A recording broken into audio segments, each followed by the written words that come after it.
अब कल जो त्यागी जी पूछ रहे थे वही बात, ये मैंने बनाया अर्थ, अर्थ का सेंटर सी, ठीक है, रेडियस इसकी आ रही, और अब क्या किया, अर्थ के थ्रू, अर्थ के सेंटर के थ्रू, अर्थ के सेंटर के थ्रू आपने एक टनल खोद ली, आर पार टनल बना दी एक, न्यू दिल्ली से सीधे न्यूयॉर्क निकल रही है, आर पार आपने टनल बना ली है। एक ओपनिंग टनल की यहां है ये, और दूसरी ओपनिंग बिल्कुल एग्जैक्टली अपोजिट, यहां ये टनल की ओपनिंग हो गई। ये सेंटर ऑफ अर्थ है। तो सेंटर ऑफ अर्थ से लेकर के ये डिस्टेंस कितना हो जाएगा आपका, ये डिस्टेंस कितना होगा बोलो, ये डिस्टेंस आपका आर ई होगा। मैं आर ई इसको लिख नहीं रहा क्योंकि थोड़ा सा कंजस्टेड, चलो बाहर लिख देता हूं। ये डिस्टेंस हो गया क्या, आर ई, ठीक है। अब आपने एक बॉडी को, आपने यहाँ टनल से छोड़ दिया, टनल के मुंह से छोड़ दिया, अपने घर के नीचे से लेकर न्यूयॉर्क अपने फ्रेंड के घर तक आपने सीधे सीधे टनल खोल ली, अर्थ के सेंटर से पास होती हुई। आपके फ्रेंड ने फोन करा, यार लड्डू खाने का मन कर रहा है, यहाँ न्यूयॉर्क में तो लड्डू मिल नहीं रहे, रसगुल्ले मिल नहीं रहे, तो रसगुल्ले, इनको अभी भेजो रसगुल्ले। आपने लेकर रसगुल्ले डाल दिए कहाँ, पैकेट में भर करे टनल में डाल दिए। तो टनल में डालते क्या होगा, ये रसगुल्ले अर्थ की ग्रेविटी से खींचते चले जाएंगे या नहीं, गलत बोल रहा हूँ कुछ मैं, नहीं खींचेंगे अर्थ की ग्रेविटी से, क्योंकि अर्थ तो है ही नहीं यहाँ पर, अर्थ की ग्रेविटी कहाँ से आ गई भाई, इस टनल में तो अर्थ की सेंटर ग्रेविटी पे है आके नहीं। तो रुक जाएंगे। सेंटर पे पहुंच के रुक जाएंगे, अच्छा सेंटर पे पहुंचकर सर सेंटर पे वेलोसिटी तो उससे कह होगी, दूंगा तू चल एक्सीलरेशन से सेंटर भी की हो तरफ को आ, जाएगा सर, नहीं मैं रुकने की। रसगुल्ले भेज रहा हूँ, सेंटर पे आएगा वो, सर नहीं रुकने के सेंटर पे, सेंटर पर नहीं रुकेंगे सर नहीं रुकने के सेंटर पे, क्योंकि क्योंकि अर्थ की ग्रेविटी एक्सीलरेशन से जीरो हो जाएगा इससे सर, चले गए सेंटर पे फिर सेंटर पर वेलोसिटी आकर तो के अर्थ रहेगी। का ग्रेविटेशनल अट्रैक्शन जीरो हो गया। लेकिन यहाँ पहुंचते पहुंचते आपकी जो भी ये बॉडी है इसने मोमेंटम गेन कर लिया है, इसमें काइनेटिक एनर्जी आ गई, अपने मोमेंटम के कारण ये इस मीन पोजीशन को, सेंटर को पार करके आगे निकल जाएगा।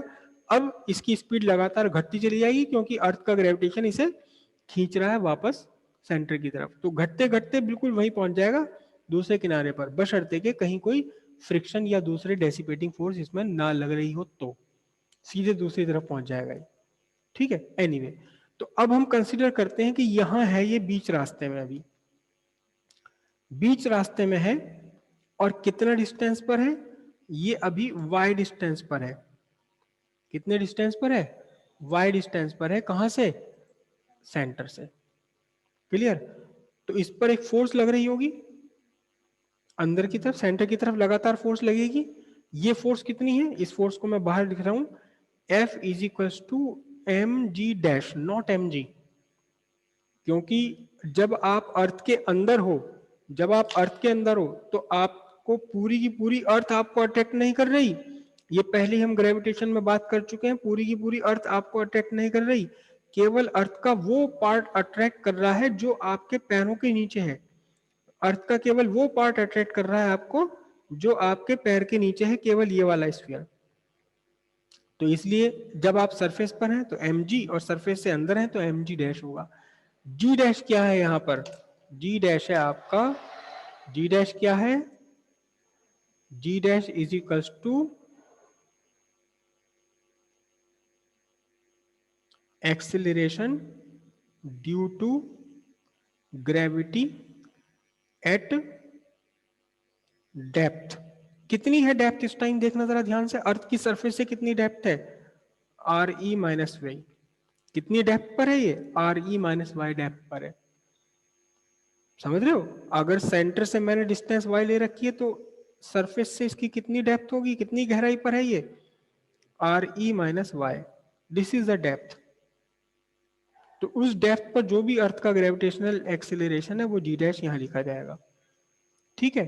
अच्छा, पहले इसी कहानी से निपट लेते हैं। G dash at the depth, याद करो कितना फॉर्मूला था, g into one minus D by R E, यही था, कुछ और था, यही था। यहां डेप्थ कितनी है हमारी, यहां डेप्थ है R E minus Y upon R E. तो जी डैश कितना निकल कर आया बताओ? जी, मैं इसको एलसीएम ले लूं, आर ई, तो R E minus R E plus Y, ये निकल कर आ जाएगा जी की वैल्यू। समझ रहे हो? इस माइनस से वाला प्लस हो जाएगा, तो आर ई कैंसिल हो गया। जी डैश कितना बचा आपके पास? जी वाई बाय आर ई। ठीक है, ये तो जी डैश से निपट लिया। अब आ जाओ, ये एम जी डैश क्या चीज है? Restoring force.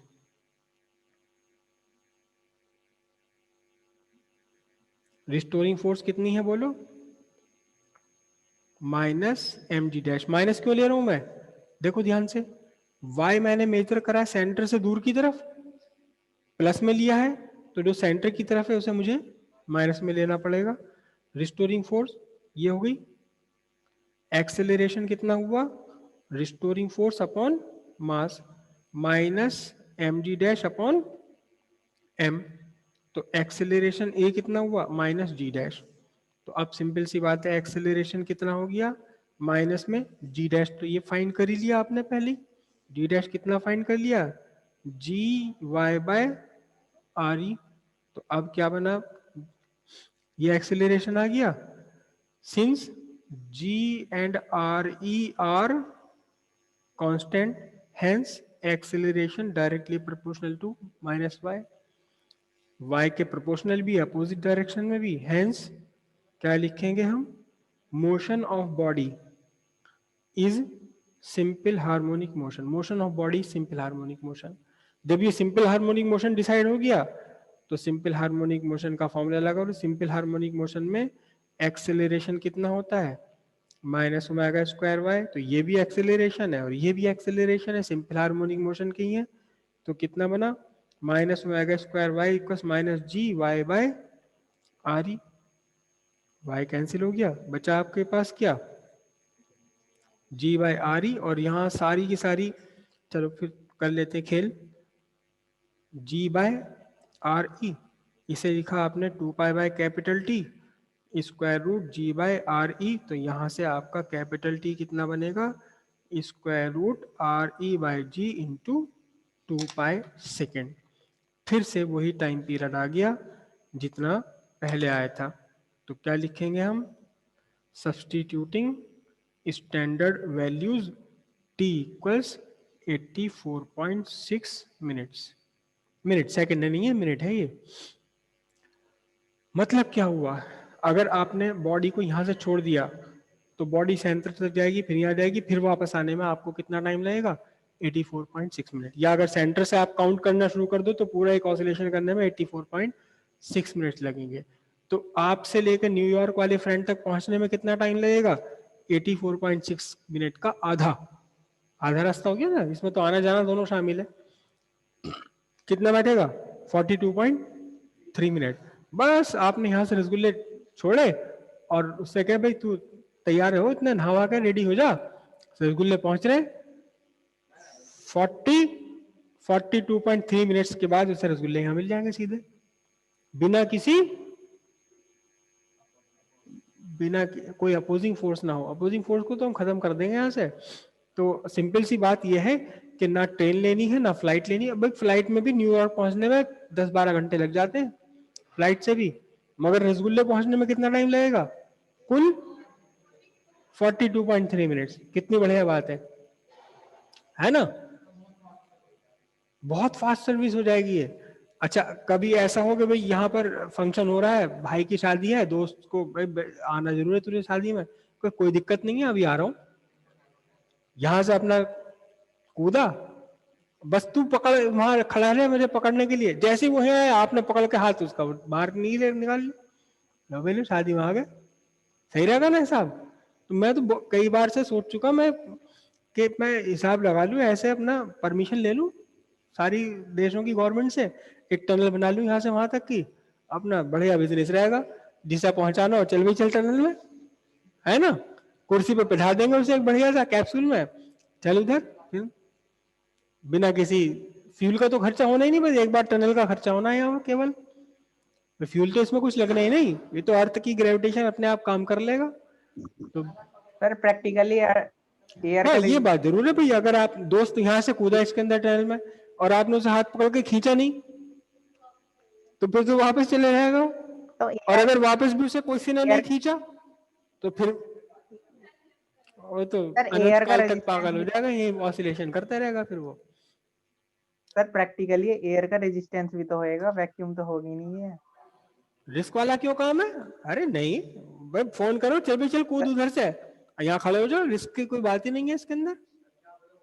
और सर अर्थ का कोर का टेम्परेचर भी तो सर 5,500 डिग्री हाँ, सेल्सियस होगा। सही कह रहे हैं, कुछ त्यागी सही कह रहे हैं कि ये पॉसिबल नहीं है। उसका रीजन ये कि अर्थ का जो सेंटर पार्ट है उसका टेम्परेचर आज भी सन के बराबर है, सन 10⁻7 केल्विन, 10 करोड़ केल्विन, मतलब यहाँ सब कुछ पिघला हुआ है इस टाइम भी। तो दोस्त आपका यहाँ पहुंचने से पहले ही पिघल के खत्म हो जाएगा। इसमें टनल टनल इसमें पार नहीं की जा सकती।